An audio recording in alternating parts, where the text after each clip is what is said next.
जय हिंद साथियों, मैं पवन पाराशर आपका स्वागत करता हूँ, अभिनंदन करता हूँ। और लास्ट में जो हम पढ़ रहे थे राष्ट्रपति की विधायी शक्तियाँ, और जिसमें हमने अनुच्छेद पढ़ा था 108 और 103। इस तरीके से एक मुझे लगता है कि एक अनुच्छेद 111 और एग्जाम में पूछा जा सकता है और वो थोड़ा महत्वपूर्ण भी है, तो उसको और देखते हैं। विधायी शक्तियों में अनुच्छेद 111 देखो साहब, इसमें क्या है मैं आपको बताता हूँ कि जैसे हमारे यहाँ संसद है, संसद के कितने सदन हैं? 2 या 4? अरे 2 हैं। कितने हैं? 2, लोकसभा और राज्यसभा। अब देखो किसी भी विधेयक की यहाँ भी शुरुआत हो सकती है और यहाँ भी हो सकती है। मान के चलो लोकसभा में किसी विधेयक की शुरुआत हुई तो वो लोकसभा से पारित होने के बाद कहाँ जाएगा? राज्यसभा, और राज्यसभा से पारित होने के बाद जाएगा साहब राष्ट्रपति के पास। किसके पास जाएगा? राष्ट्रपति के पास। अब देखो मैंने बताया था कि बिल, इसको हिंदी में बोलते हैं विधेयक, और एक्ट अधिनियम, इसमें अंतर क्या है इसको भी देखते हैं। देखो जैसे किसी कानून की शुरुआत हो रही है बिल की, तो जैसे शुरुआत की जाती है तो वो बिल कहलाता है। क्या कहलाता है? बिल। यहाँ से ये पारित होने के बाद कहाँ जाएगा? राज्यसभा, तो ये क्या कहलाएगा? बिल कहलाएगा। इसके बाद ये कहाँ जाएगा? राष्ट्रपति के पास, तो ये क्या कहलाएगा? बिल कहलाएगा। जैसे ही राष्ट्रपति महोदय इस पर साइन कर देते हैं तो अब एक्ट बन जाएगा, अधिनियम बन जाएगा, कानून बन जाएगा। अब ये है बिल और एक्ट में अंतर। ये सारी बातें कहाँ लिखी हुई हैं? अनुच्छेद 11 में, 111 में लिखी हुई है। क्या प्रावधान है? ये कहता है कि कोई विधेयक दोनों सदनों से पारित होने के बाद, दोनों सदनों से पारित होने के बाद राष्ट्रपति के पास जाता है, तो राष्ट्रपति के पास क्या क्या ऑप्शन होंगे? नंबर 1 ऑप्शन होगा कि वो उसे क्या दे सकता है? अनुमति दे सकता है। अनुमति दे सकता है नंबर 1, और अनुमति दे देगा यानी उस पर साइन कर देगा तो वो क्या बन जाएगा? कानून बन जाएगा।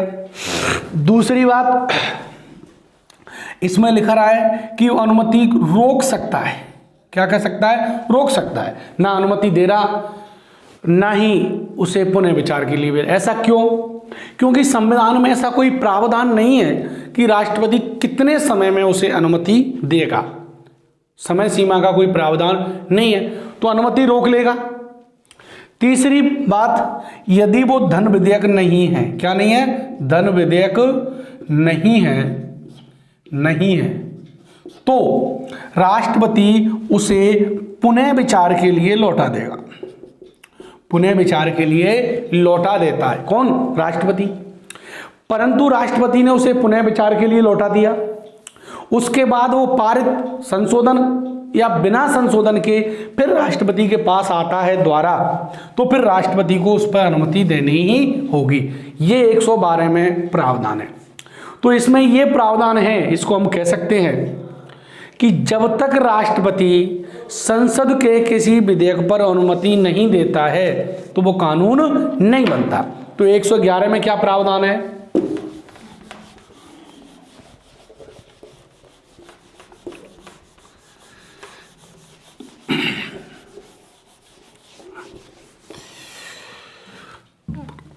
जब तक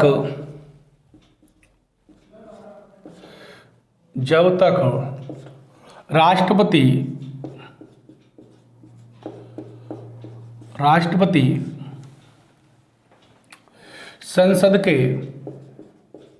संसद द्वारा पारित विधेयक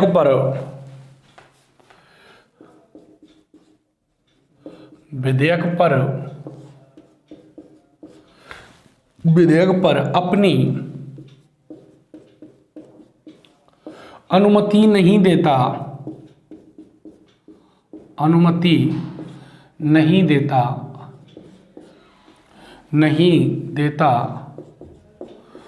तो वह कानून नहीं बनता, कानून नहीं बनता। यानी राष्ट्रपति, संसद, दोनों सदन यदि पारित कर दे और राष्ट्रपति उस पर अनुमति नहीं दे रहा है तो वो कानून नहीं बन सकता। कानून जब ही बनेगा, अधिनियम जब ही बनेगा जब राष्ट्रपति उस पर क्या दे दे, अपनी अनुमति दे दे, तभी वह कानून बनेगा। क्या बनेगा? कानून बनेगा। इस तरीके से हमारा जो विधायी शक्ति थी वो भी क्या होती हैं, कंप्लीट होती हैं, समाप्त होती हैं। अब जो अगली शक्तियां हैं वो हैं राष्ट्रपति की न्यायिक शक्तियां। राष्ट्रपति की न्यायिक शक्तियां, न्यायिक शक्तियां।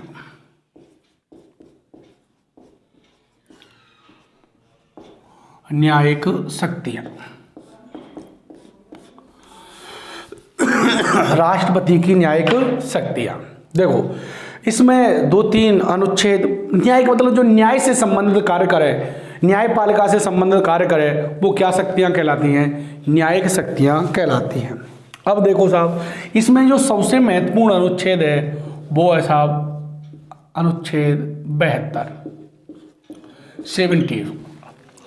राष्ट्रपति को इसमें क्षमा दान की शक्ति प्राप्त है। क्या है? क्षमा दान की शक्ति, की शक्ति प्राप्त है अनुच्छेद 72 के तहत। देखो राष्ट्रपति संघ सूची के विषय पर, संघ सूची के जिस पर संसद कानून बना सकती है उस विषय पर किसी को भारत में कहीं भी कोई दंड दिया गया है, किसी भी न्यायालय ने क्या दिया है? दंड दिया है, तो वो उस दंड को कम कर सकता है, उसकी प्रकृति बदल सकता है और उसे क्षमा कर सकता है और उसे पूरी तरह माफ कर सकता है।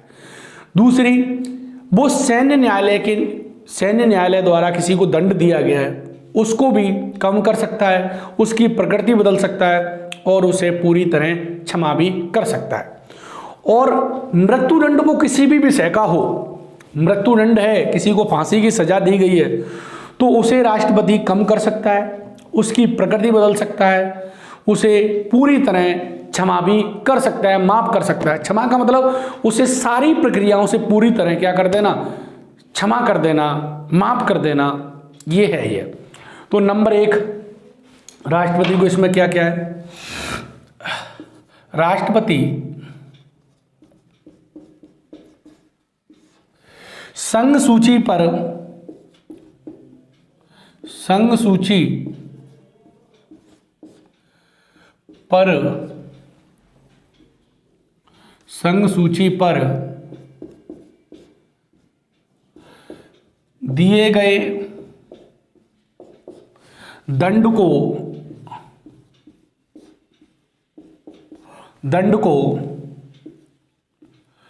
कम कर सकता है, कम कर सकता है, उसकी प्रकृति बदल सकता है,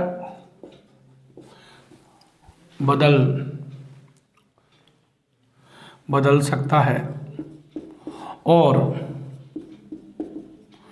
उसे पूरी तरह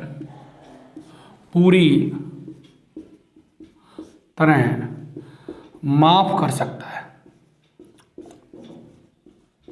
माफ कर सकता है। यानी राष्ट्रपति संघ सूची के विषय पर दिए गए दंड को कम कर सकता है, उसकी प्रकृति बदल सकता है, उसे माफ कर सकता है। दूसरा, सैन्य न्यायालय द्वारा, सैन्य न्यायालय द्वारा दिए गए दंड, द्वारा दिए गए दंड को ये सब कर सकता है, माफ कर सकता है, उसकी प्रकृति बदल सकता है, क्षमा कर सकता है। सैन्य न्यायालय द्वारा दिए गए दंड को भी ये सारी शक्तियां प्राप्त है। इसके बाद नंबर 3, अगर मृत्युदंड है, चाहे वो कौन सी सूची का विषय है, चाहे वो राज्य सूची पर दिया गया हो, चाहे संघ सूची पर दिया गया हो, कहीं भी भारत में, तो उसको राष्ट्रपति कम कर सकता है, उसकी प्रकृति बदल सकता है और उसे पूरी तरह माफ भी कर सकता है। तो राष्ट्रपति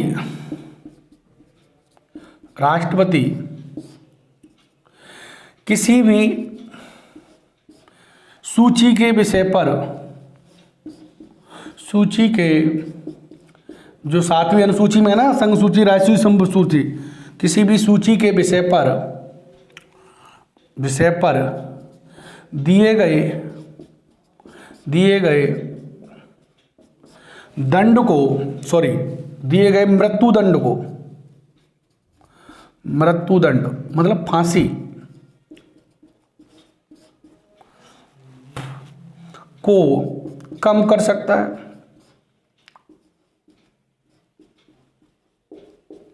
कम कर सकता है, उसकी प्रकृति बदल सकता है, बदल सकता है और उसे पूरी तरह माफ कर सकता है, माफ कर सकता है। देखो, राज्य संघ सूची के विषय पर दिए गए दंड को कम कर सकता है, माफ कर सकता है, कुछ भी कर सकता है, और सैन्य न्यायालय द्वारा दिए गए दंड को भी माफ कर सकता है, कम कर सकता है। और मृत्युदंड है, किसी को फांसी की सजा दी गई है, चाहे वो कौन सी भी सूची का हो, किसी भी न्यायालय का हो, उसे भी सारी शक्ति प्राप्त है। ध्यान रखना, ये न्यायालय से अलग शक्तियां प्राप्त हैं। और दूसरी बात, जिसके दंड को माफ या क्षमा किया जा रहा है उसको प्रत्यक्ष सुनवाई का अधिकार नहीं है कि वो राष्ट्रपति के सामने सुने, और उसे ये कारण बताने की जरूरत नहीं है कि भाई तुझे माफ क्यों नहीं किया, क्यों किया जाना चाहिए, ऐसा कुछ भी नहीं है, उसे कारण बताने की जरूरत नहीं है, उसे प्रत्यक्ष सुनवाई का अधिकार नहीं है। और बात करें, देखो राज्यपाल, यहाँ कई बुकों में लिखा रहता है या टीचर पढ़ाते हैं कि मृत्युदंड के संबंध में राज्यपाल को कोई शक्ति प्राप्त नहीं है। तो ध्यान रखना, राज्यपाल मृत्युदंड को कम कर सकता है, उसकी प्रकृति बदल सकता है, परंतु उसे पूरी तरह माफ नहीं कर सकता। पूरी तरह माफ तो कौन करेगा? राज्यपाल ही करेगा, सॉरी, पूरी तरह माफ तो राष्ट्रपति ही करेगा। तो यहां लिख लेते हैं हम। और राज्यपाल को सैन्य न्यायालय की शक्ति भी प्राप्त नहीं है, सैन्य न्यायालय से संबंधित दंड में कुछ भी नहीं कर सकता। तो इसी पॉइंट को लिख रहे हैं, बाकी राज्यपाल पढ़ेंगे तो वहां लिखेंगे राज्यपाल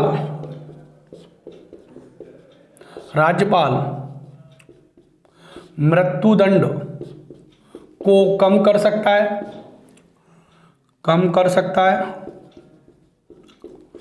उसकी प्रकृति बदल सकता है, बदल सकता है, परंतु उसे पूरी तरह माफ नहीं कर सकता,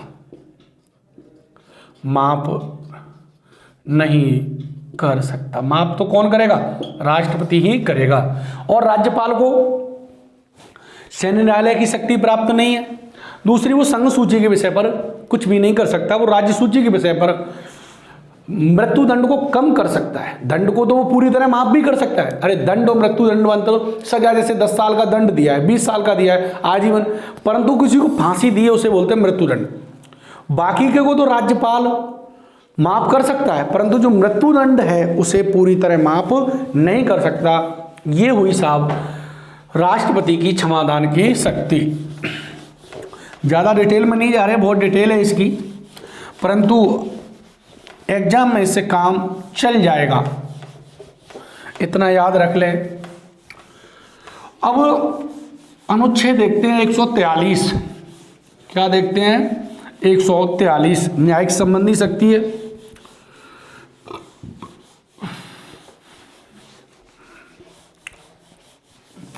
एक 143 देखो, इसमें राष्ट्रपति सुप्रीम कोर्ट से परामर्श लेता है, परामर्श मांगता है और सुप्रीम कोर्ट राष्ट्रपति को परामर्श देता है। तो इसमें क्या प्रावधान है? राष्ट्रपति सुप्रीम कोर्ट से क्या ले सकता है? परामर्श ले सकता है, सलाह ले सकता है। तो इसमें प्रावधान है राष्ट्रपति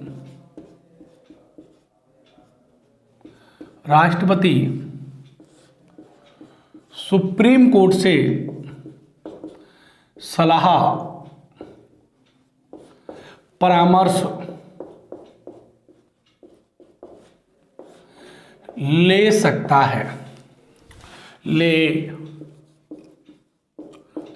है, और सुप्रीम कोर्ट दे सकता है। यानी अनुच्छेद 143 के तहत राष्ट्रपति को यह अधिकार है कि राष्ट्रपति सुप्रीम कोर्ट से क्या मांग सकता है? सलाह मांग सकता है। कौन? राष्ट्रपति सुप्रीम कोर्ट से अनुच्छेद 143 के तहत सलाह मांग सकता है और सुप्रीम कोर्ट सलाह दे सकता है। अब गाइडों में या टीचर क्या लिखा रहे हैं? टीचर लिखा रहे हैं कि राष्ट्रपति जो सुप्रीम कोर्ट ने सलाह दी है उसको मानने के लिए बाध्य नहीं है। एक तो क्या कि राष्ट्रपति उस सलाह को मानने के लिए बाध्य नहीं है। दूसरी वो लिखा रहे हैं कि सुप्रीम कोर्ट राष्ट्रपति को सलाह देने के लिए बाध्य नहीं है। ये कह रहे हैं कि राष्ट्रपति यदि सलाह मांगता है तो सुप्रीम कोर्ट सलाह देने के लिए बाध्य नहीं है, परंतु ये बात पूरी तरह गलत है। ये तो सही है कि राष्ट्रपति उस सलाह को मानने के लिए बाध्य नहीं है, परंतु सुप्रीम कोर्ट सलाह देने के लिए बाध्य नहीं है। ये बात पूरी तरह सही नहीं है। क्यों नहीं है? कि राष्ट्रपति देखो 2 मामलों में सलाह मांग सकता है। तो हम देखते हैं इसको कि बाध्य सुप्रीम कोर्ट है और नहीं है। अब कहाँ पर बाध्य है, कहाँ पर बाध्य नहीं है, उन चीज़ों को वो ढंग से पढ़ते नहीं है, गाइड पढ़ते हैं, और गाइड पढ़ के वो टीचर पढ़ा रहे हैं। और जो गाइड पढ़ के पढ़ा रहा है वो तो ऐसा ही पढ़ाएगा। जो संविधान को नहीं पढ़ रहा, जिसने संविधान को नहीं जिया, संविधान की जो मूल संविधान है उसको नहीं पढ़ा, गाइडों को, बुकों को पढ़ के पढ़ा रहे हैं, वो ऐसा पढ़ाते हैं। देखो,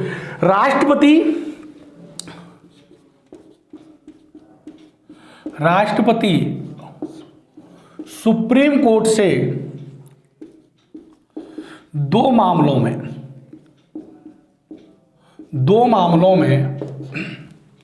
सलाह ले सकता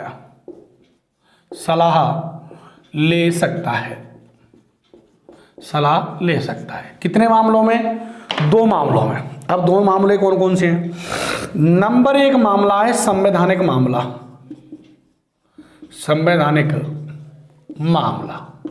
कौन सा मामला है साहब? संवैधानिक मामला। और दूसरा जो मामला है वो है सार्वजनिक मामला।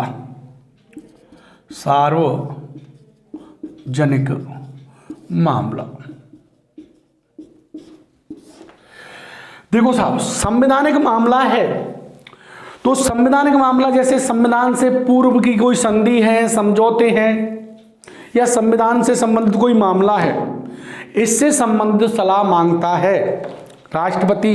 इससे संबंधित क्या मांगता है? सलाह मांगता है। तो संवैधानिक मामलों में सुप्रीम कोर्ट सलाह देने के लिए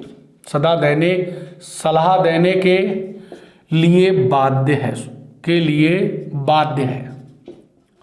यहां उसे सलाह देनी ही होगी, और सलाह क्या दे क्या नहीं दे, और राष्ट्रपति इसे मानने के लिए बाध्य नहीं है, परंतु सुप्रीम कोर्ट इस मामले में सलाह देने के लिए क्या है? बाध्य है, उसे सलाह देनी होगी।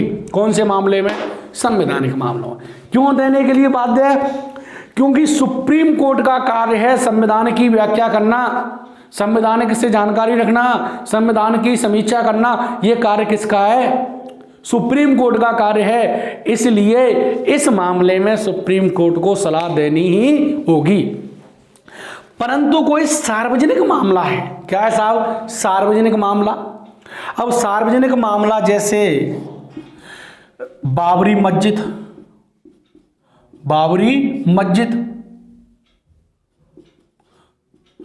इसका कोई मामला है, उस पर राष्ट्रपति ने सलाह मांगी भी थी।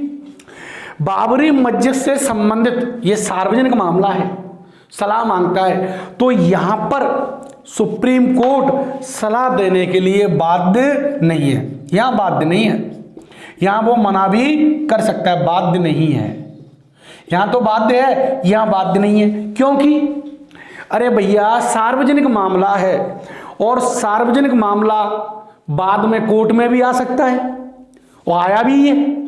जब कोर्ट में मामला आएगा और सुप्रीम कोर्ट पहले ही गवर्नमेंट को परामर्श दे चुका है, यानी वो निर्णय दे चुका है, अब कोई हमारी तुम्हारी तो सलाह है नहीं, विचार है नहीं, परामर्श दे रहे, वो तो कानून के दायरे में देते हैं। अब उन्होंने सरकार को सलाह दे दी कि आप ऐसा कर लीजिए, बाद में वही मामला उसके पास आया, तो क्या बताओ वो न्याय हो पाएगा? इसलिए सार्वजनिक मामलों में सलाह देने के लिए सुप्रीम कोर्ट बाध्य नहीं है, और संवैधानिक मामलों में सलाह देने के लिए बाध्य है। और राष्ट्रपति दोनों ही मामलों में सलाह को मानने के लिए बाध्य नहीं है। राष्ट्रपति दोनों ही मामलों में सलाह को मानने के लिए क्या नहीं है? बाध्य नहीं है। तो ध्यान रखना, अनुच्छेद 143 के तहत राष्ट्रपति सुप्रीम कोर्ट से क्या मांगता है? सलाह मांगता है, और सुप्रीम कोर्ट सलाह देता है। यह सवाल आ जाए कि सुप्रीम कोर्ट राष्ट्रपति को सलाह किस अनुच्छेद के तहत देता है, तो 143, या राष्ट्रपति सुप्रीम कोर्ट से किस अनुच्छेद के तहत सलाह लेता है, तो 143। राष्ट्रपति क्या सलाह को मानने के लिए बाध्य नहीं है? क्या सुप्रीम कोर्ट सलाह को देने के लिए बाध्य है? तो आप कहोगे कि संवैधानिक मामलों में सलाह देने के लिए बाध्य है, और सार्वजनिक मामलों में सलाह देने के लिए बाध्य नहीं है। और क्यों देने के लिए बाध्य है कथन कारण में, तो वो आप बता सकते हो। इस तरीके से हमारा जो अनुच्छेद है वो 143 होता है कंप्लीट। इसके बाद जैसे न्यायिक शक्तियों में, वैसे हम नियुक्ति संबंधी में पढ़ चुके हैं कि अनुच्छेद 124 के तहत राष्ट्रपति सुप्रीम कोर्ट के मुख्य न्यायाधीश और अन्य न्यायाधीशों की नियुक्ति करता है, न्यायिक शक्ति है क्योंकि न्यायपालिका से। दूसरी बात करें 217 के तहत राष्ट्रपति हाई कोर्ट के न्यायाधीशों की नियुक्ति करता है। तीसरा आप अनुच्छेद 76 के तहत जो महान्यायवादी होता है, ये भी तो न्यायिक अधिकारी होता है, महान्यायवादी की भी नियुक्ति करता है। इस तरीके से ये होती है न्यायिक शक्तियां। तो पहला अनुच्छेद 72 याद रखना, राष्ट्रपति को क्षमादान की शक्ति प्राप्त है। वो संघ सूची के विषय पर, सैन्य न्यायालय पर और मृत्युदंड किसी भी विषय का हो उस पर वो क्षमा कर सकता है, माफ कर सकता है, इस तरीके से। अब 143 में राष्ट्रपति सुप्रीम कोर्ट से क्या लेता है? सलाह लेता है, और सुप्रीम कोर्ट सलाह देता है। राष्ट्रपति दो मामलों में सलाह मांग सकता है, संवैधानिक मामलों और सार्वजनिक मामलों में। सुप्रीम कोर्ट संवैधानिक मामलों में सलाह देने के लिए बाध्य है, क्योंकि संविधान की व्याख्या करना किसका कार्य है? सुप्रीम कोर्ट का कार्य है। और बात करें सार्वजनिक मामलों में सलाह देने के लिए बाध्य नहीं है, और दोनों ही मामलों में सुप्रीम कोर्ट राष्ट्रपति उस सलाह को मानने के लिए बाध्य नहीं है। और अनुच्छेद 124 के तहत राष्ट्रपति सुप्रीम कोर्ट के मुख्य न्यायाधीश और अन्य न्यायाधीशों की नियुक्ति करता है।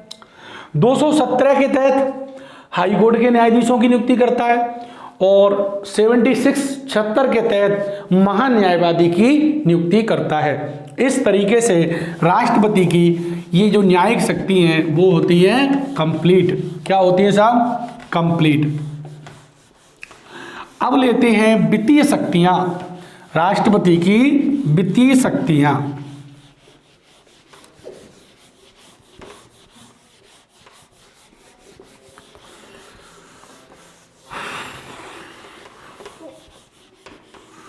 वित्तीय शक्तियां, तो वित्तीय शक्तियां राष्ट्रपति की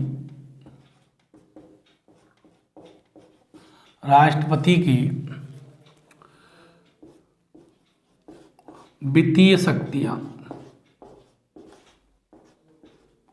वित्तीय शक्तियां,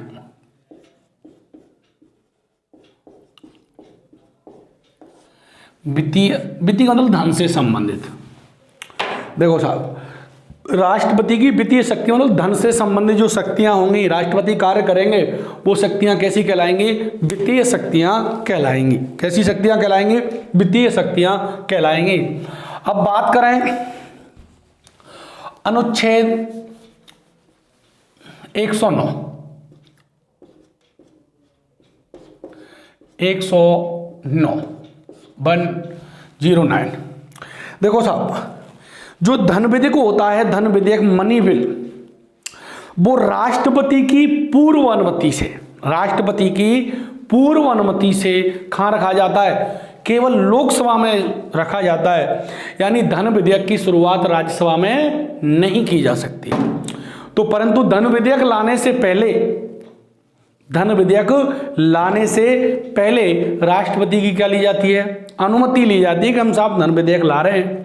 राष्ट्रपति अनुमति दे देता है, तभी धन विधेयक को लाया जाता है। क्या किया जाता है? धन विधेयक को लाया जाता है। तो अनुच्छेद 109 कहता है राष्ट्रपति की पूर्व अनुमति से, पूर्व अनुमति से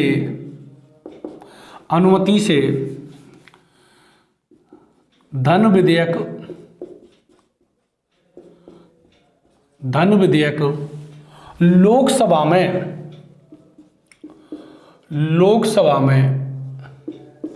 लाया जाता है,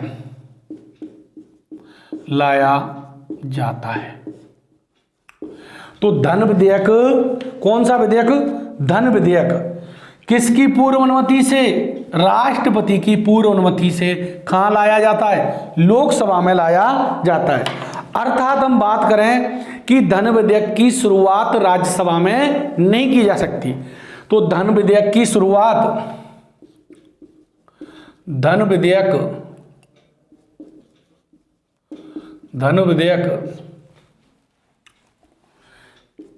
की शुरुआत राज्यसभा में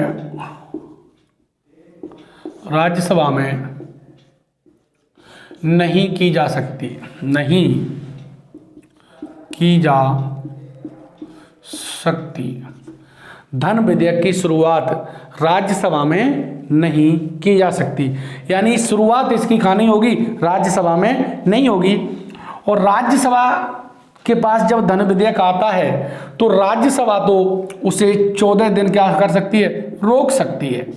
उसमें संशोधन नहीं कर सकती, सिफारिश कर सकती है धन विधेयक में, और 14 दिन में यदि वो पारित नहीं करती तो वो स्वयं पारित हो जाता है। तो धन विधेयक की शुरुआत कहाँ होती है? लोकसभा में होती है। कहाँ होती है? धन विधेयक की शुरुआत लोकसभा में। अब कोई धन विधेयक है या साधारण विधेयक है, यानी धन विधेयक को प्रमाणित कौन करता है? तो ये लोकसभा अध्यक्ष को बहुत बड़ी शक्ति प्राप्त है कि लोकसभा अध्यक्ष धन विधेयक को प्रमाणित करता है। तो इसको भी देख लेते हैं। धन विधेयक को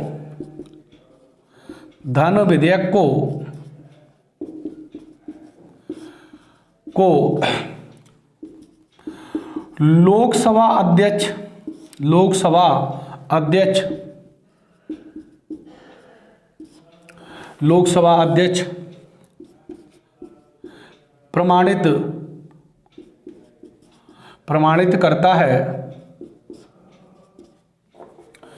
प्रमाणित करता है कि कोई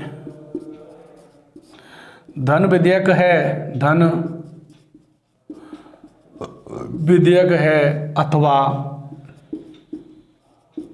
अथवा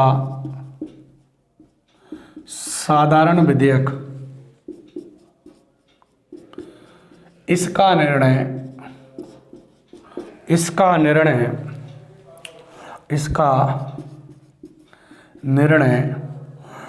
लोकसभा अध्यक्ष करते हैं, लोकसभा अध्यक्ष करता है। ये इसकी विशेष पावर है, अध्यक्ष करता है। कोई धन विधेयक है या सामान्य विधेयक, इसका निर्णय कौन करता है? लोकसभा अध्यक्ष। अब बात करें कौन करता है? लोकसभा अध्यक्ष करता है। देखो साहब, अब धन विधेयक की परिभाषा है वो है अनुच्छेद 110 में। इसमें धन विधेयक की क्या है? परिभाषा दी गई है। धन विधेयक क्या होगा? किसी कर को लगाना, हटाना, कमी करना, संचित निधि से पैसा निकालना, डालना, सरकार कोई लोन लेती है, लोन चुकाती है, कर लेती है, कर देती है, ये सारे सब किस में आते हैं? धन विधेयक में, मनी बिल में आते हैं। और इसकी जो परिभाषा है वो अनुच्छेद 110 में दे रखी है। क्लियर? ठीक है साहब, ये हुआ अनुच्छेद 109। 110 भी देखा हमने, धन विधेयक की परिभाषा। वो कोई धन विधेयक है, साधारण विधेयक है, ये निर्णय कौन करेगा? ये निर्णय करेगा लोकसभा अध्यक्ष, और उसका निर्णय ही अंतिम होता है। अब है अनुच्छेद 112।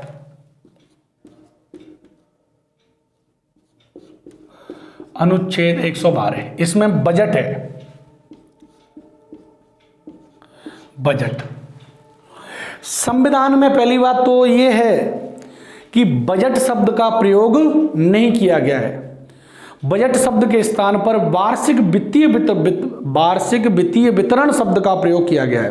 तो संविधान में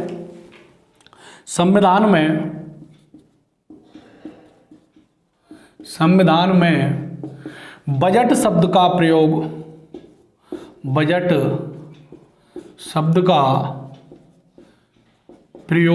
नहीं किया गया है,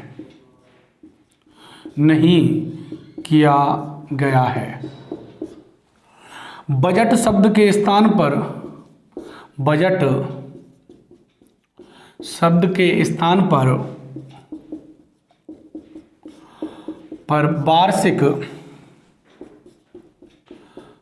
वार्षिक वित्तीय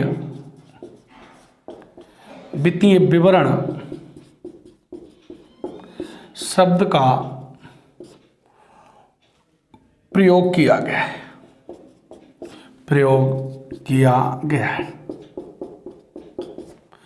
यानी संविधान में बजट शब्द का प्रयोग नहीं किया गया है, बजट के स्थान पर वार्षिक वित्तीय विवरण शब्द का। अरे बजट का मतलब क्या होता है? एक साल का लेखा जोखा, जो पिछला साल था उसका लेखा जोखा था कि उसमें हमने क्या क्या उपलब्धियां की, और अगली साल हम किन किन लक्ष्यों पर, किन किन विभागों में क्या क्या खर्च करना चाहते हैं, यही तो बजट होता है। तो वार्षिक वित्तीय विवरण, यानी वार्षिक मतलब साल का जो धन संबंधी विवरण होता है वही क्या है? बजट होता है। परंतु हमारे संविधान में बजट शब्द के स्थान पर किस शब्द का प्रयोग किया गया है? वार्षिक वित्तीय विवरण शब्द का प्रयोग किया गया है। ठीक है मेरे दोस्तों। परंतु अगर बात करें तो हमारे संविधान में कहा गया है कि बजट राष्ट्रपति कौन रखता है? राष्ट्रपति रखवाता है। किसके माध्यम से? वित्त मंत्री के। ध्यान रखना, जो बजट रखा जाता है वो राष्ट्रपति रखवाता है, परंतु माध्यम कौन होता है? वित्त मंत्री। तो राष्ट्रपति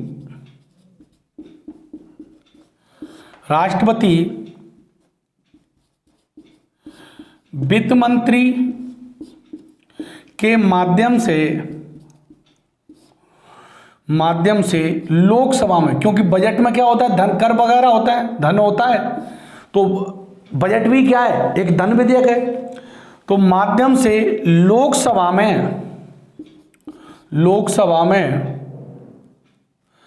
रखवाता है। तो रखता कौन है? राष्ट्रपति। किसके माध्यम से? वित्त मंत्री के माध्यम से। कहाँ रखता है? लोकसभा में, क्योंकि बजट क्या होता है? एक धन विधेयक होता है। तो हम लिख सकते हैं कि बजट धन विधेयक होता है। बजट धन विधेयक की श्रेणी में आता है, धन विधेयक होता है, क्योंकि बजट में क्या होता है?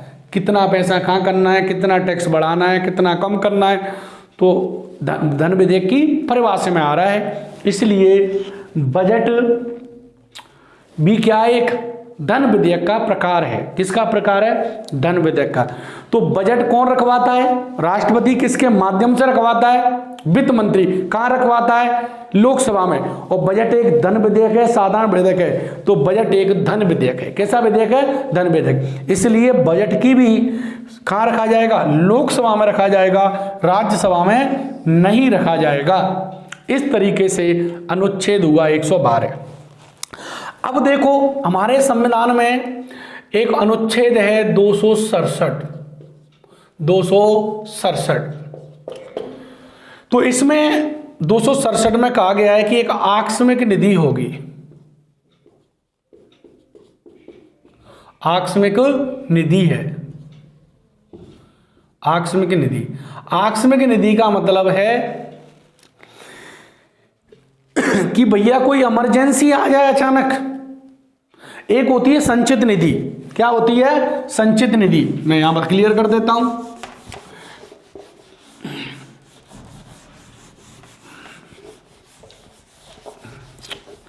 देखो अनुच्छेद 266, इसमें संचित निधि का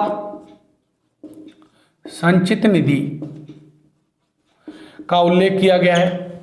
संचित निधि के उल्लेख के कहा गया है कि संचित निधि है वो किसके नियंत्रण में रहेगी?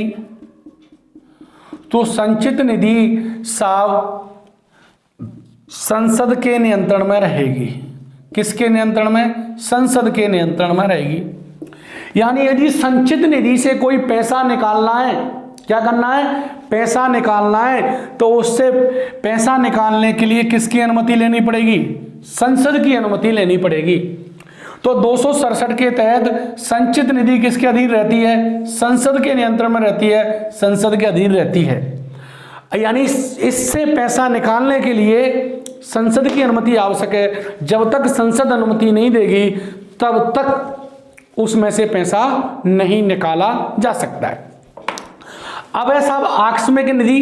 तो जो आकस्मिक निधि है, अब ये नियंत्रण में रहती है किसके में? राष्ट्रपति महोदय के में। किसके नियंत्रण में रहती है? राष्ट्रपति के नियंत्रण में रहती है। देखो मान के चलो कोई अचानक हमारे देश पर आक्रमण कर दिया, नापाक पाकिस्तान ने आक्रमण कर दिया। अब हमें पैसे की जरूरत है, हथियार खरीदने हैं, सेना के लिए जो सारे अस्त्र शस्त्र इनकी व्यवस्था करनी है। अब साहब हमें पैसे की जरूरत है और पैसा हमें निकालना है तो संसद की अनुमति लेनी पड़ेगी। और सांसद अलग अलग कोने से आएंगे और सांसद फिर आपस में कुर्सियां फेंकेंगे, लड़ेंगे, झगड़ेंगे। तब तक तो हम अनुमति लेने लायक ही नहीं रहेंगे। पाकिस्तान हमें तब तक अनुमति लायक रहने नहीं देगा। तो इसलिए संविधान में आकस्मिक निधि का वो की गई है प्रयोग, स्थापना कि एक आकस्मिक निधि होगी और इस निधि में लगभग 2000 करोड़ के आसपास पैसा, 500 करोड़, कितना? 500 करोड़ दर रखा जाता है। और इस निधि से पैसा निकालने के लिए किससे अनुमति ली जाती है? केवल राष्ट्रपति की। और सरकार राष्ट्रपति से आसानी से क्या ले सकती है? अनुमति ले सकती है। किससे? राष्ट्रपति से आसानी से अनुमति ले सकती है। तो ये है साहब, यानी जो वित्तीय शक्तियां हैं कि आकस्मिक निधि राष्ट्रपति के नियंत्रण में रहती है, अर्थात आकस्मिक निधि से पैसा निकालने के लिए राष्ट्रपति की अनुमति आवश्यक होती है। इस तरह से हमारी वित्तीय शक्तियां भी क्या होती हैं? समाप्त। अब बची साहब विवेकीय शक्तियां। क्या बची? विवेकीय शक्तियां।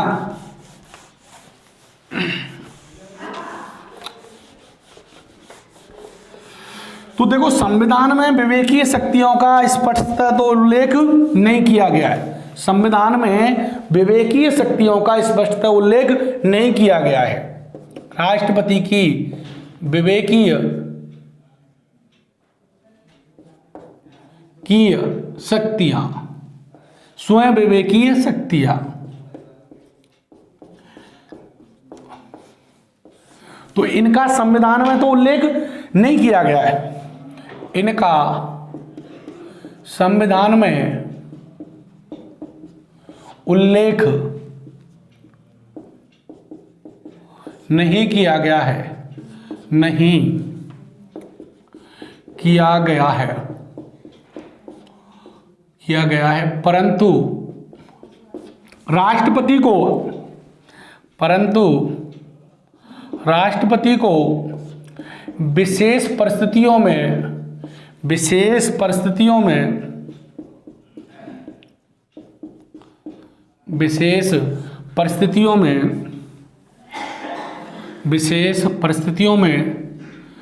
ये शक्तियां प्राप्त होती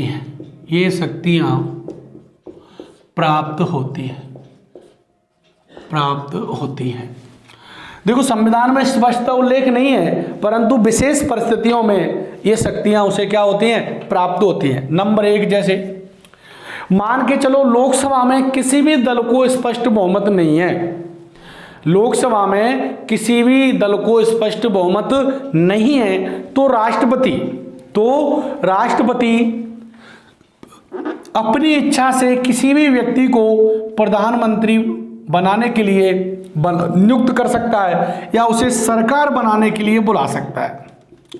जब किसी भी दल को लोकसभा में स्पष्ट बहुमत न प्राप्त हो तो सामान्यतः वो गठबंधन के नेता को बुलाएगा, गठबंधन वाले को बुलाएगा, परंतु वहां वो अपने स्वयं विवेक का प्रयोग कर सकता है। दूसरी बात, यदि जो सरकार चला रही है तो प्रधानमंत्री और मंत्रिपरिषद को लोकसभा में विश्वास प्राप्त नहीं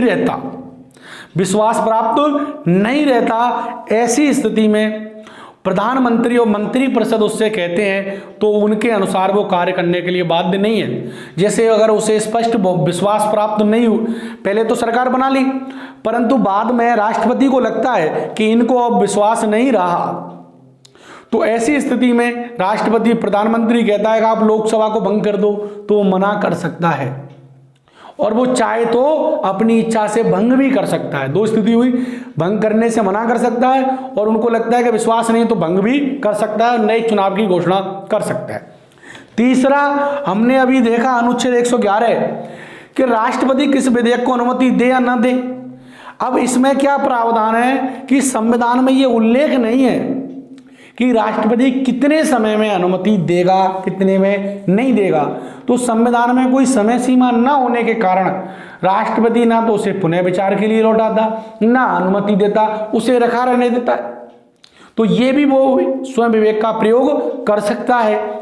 इसलिए संविधान में स्पष्टता नहीं है, परंतु राष्ट्रपति को विशेष परिस्थितियों में स्वयं विवेक की शक्तियां प्राप्त होती हैं। इस तरीके से राष्ट्रपति की जो सामान्य शक्तियां हैं वो होती हैं समाप्त। क्या होती हैं? समाप्त। अब जो अगली क्लास में जो हम पढ़ेंगे वो पढ़ेंगे राष्ट्रपति की विशेष शक्तियां या आपातकालीन शक्तियां। क्या पढ़ेंगे?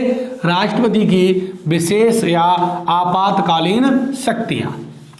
ठीक है, मिलते हैं अगली क्लास में। थैंक यू, धन्यवाद, थैंक यू।